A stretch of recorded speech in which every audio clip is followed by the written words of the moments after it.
Good afternoon friends.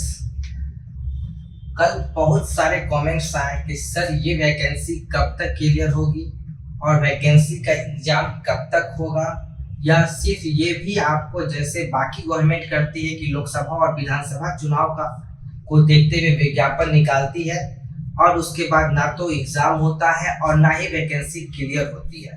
तो अभी बहुत सारे स्टूडेंट्स जो है इस कंफ्यूजन में है कि कहीं ऐसा तो नहीं कि फिर इस विज्ञापन के साथ भी ऐसा ही हो, ये विज्ञापन भी चुनाव के पहले आ रहा है, फिर चुनाव आ जाए, फिर आपको 2024 का लोकसभा चुनाव, उसके बाद 2025 का विधानसभा चुनाव और ना एग्जाम हो ना ज्वाइनिंग हो। कहने का मतलब है कि पूरा प्रोसेस कंप्लीट होगा या नहीं होगा।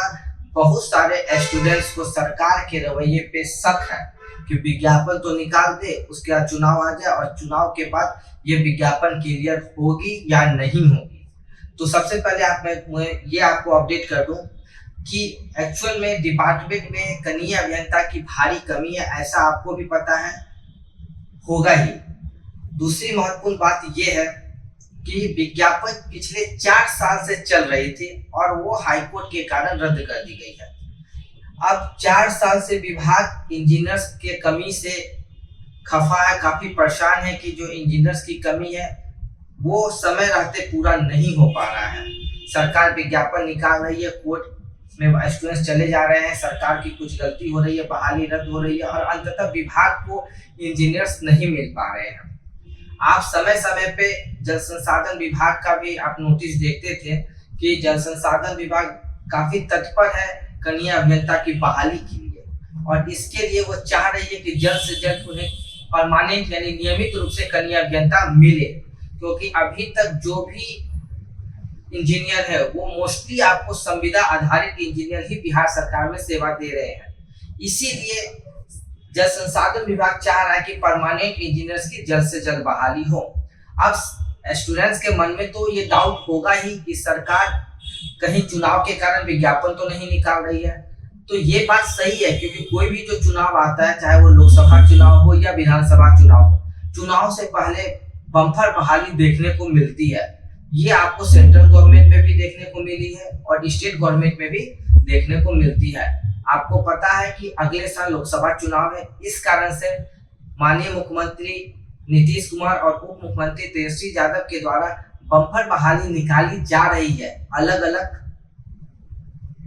वैकेंसीज के रूप में, अलग अलग विभाग में, अलग अलग पोस्ट के रूप में। आपने देखा कि टीचर्स के लिए भी बम्पर बहाली अब बीपीएससी के थ्रू दी जा रही है, नियमित बहाली। इसके अलावे अलग अलग विभाग में भी आपको देखने को बहुत जल्द विज्ञापन मिलेगा।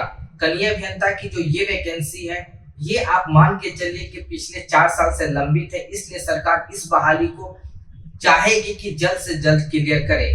अब महत्वपूर्ण कुछ सवाल है, मैं उसके बारे में भी आपके साथ डिस्कस कर लेता हूँ। सबसे पहली बात ये है कि ये वैकेंसी आपको 22 मई से फॉर्म स्टार्ट होगा, 21 जून तक इसको फॉर्म को भरा जाएगा। भरने के बाद ये देखिए सरकार और आयोग की नंबर ऑफ एप्लीकेशंस कितने गए हैं।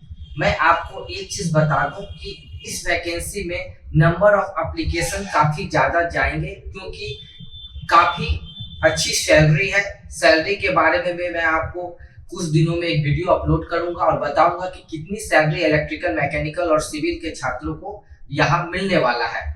दूसरी बात, अभी मैं एक चीज और बता दूं कि नंबर ऑफ एप्लीकेशंस जब काफी ज्यादा होंगे, क्योंकि आपको यूजीसी वाले स्टूडेंट्स भी अलाउ हैं, लेटरल वाले स्टूडेंट्स भी हैं और इक्विवेलेंट डिग्री वाले जो स्टूडेंट्स हैं सिविल के, वो सभी यहाँ पर फॉर्म भर सकते हैं।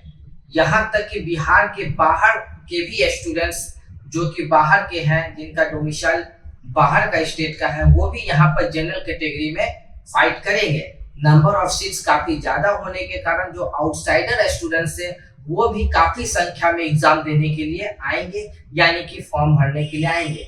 ऐसी उम्मीद जताई जा रही है कि लगभग 10 लाख के आसपास आपको टोटल एप्लीकेशन जा सकता है, क्योंकि सैलरी काफी अट्रैक्टिव सैलरी रखा गया है।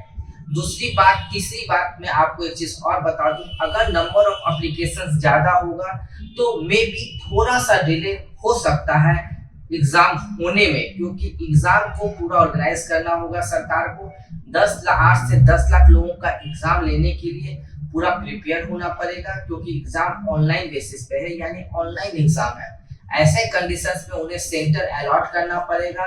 उम्मीद जताई जा रही है कि इस पूरी प्रक्रिया में 3 महीने का वक्त लग सकता है, यानी कि जुलाई, अगस्त और सितंबर, ये 3 मंथ सरकार अपने सेंटर के अलॉटमेंट में लगा सकती है। अगस्त के बाद आपको सितंबर में एग्जाम देखने को मिल सकता है, यानी कि सितंबर में जब एग्जाम होगी तो हो सकता है 10 से 12 दिन इसका एग्जाम लिया जाए, क्योंकि नंबर ऑफ एप्लीकेशंस काफी ज्यादा है। 10 से 12 दिन जब एग्जाम होगा तो उसको नॉर्मलाइज करके रिजल्ट को जारी किया जाएगा। यानी प्रथम चरण की जो प्रक्रिया है, जिसमें आपको 100 मार्क्स का एग्जाम होगा, 80 मार्क्स टेक्निकल और 20 मार्क्स नॉन टेक्निकल, इसका रिजल्ट आपको अक्टूबर एंड तक या नवंबर तक देखने को मिल सकता है, क्योंकि अक्टूबर में काफी फेस्टिवल्स हैं। इस कारण आपको नवंबर तक हो सकता है ये रिजल्ट देखने को मिले। और मैं आपको एक चीज और बता दूं कि ये बहाली इस साल नवंबर दिसंबर तक कंप्लीट होने की पूरी संभावना है, क्योंकि आपको पता ही होगा कि अगले साल लोकसभा चुनाव है। इसके मद्देनजर रखते हुए जनवरी या फरवरी 2024 में आचार संहिता लग जाएगी। इसलिए सरकार पूर्ण रूप से कोशिश करेगी कि ये बहाली को नवंबर तक क्लियर कर लिया जाए, और इसी को मुद्दा बनाकर वो अपने लोकसभा चुनाव में जाए कि मैंने एक डेट में लगभग 7,500 इंजीनियर्स को नियुक्ति पत्र दिया। कहने का मतलब ये है कि नवंबर दिसंबर तक आपको ये बहाली की पूरी प्रक्रिया संभव है कि सरकार कंप्लीट कर दे। आप मेरे चैनल से जुड़े रहिए, और भी जो वीडियोस है, चाहे वो सैलरी रिलेटेड या कौन सा विभाग महत्वपूर्ण विभाग है, लड़कियों के लिए कौन सा विभाग ज्यादा सही होगा, लड़कों के लिए कौन सा होगा, ये सभी कंफ्यूजन जो है वो मैं आपको अगले वीडियो में क्लियर करूंगा, सॉर्ट आउट करूंगा। इसलिए आप मेरे चैनल से जुड़े रहिए, मेरे चैनल को सब्सक्राइब कीजिए। धन्यवाद।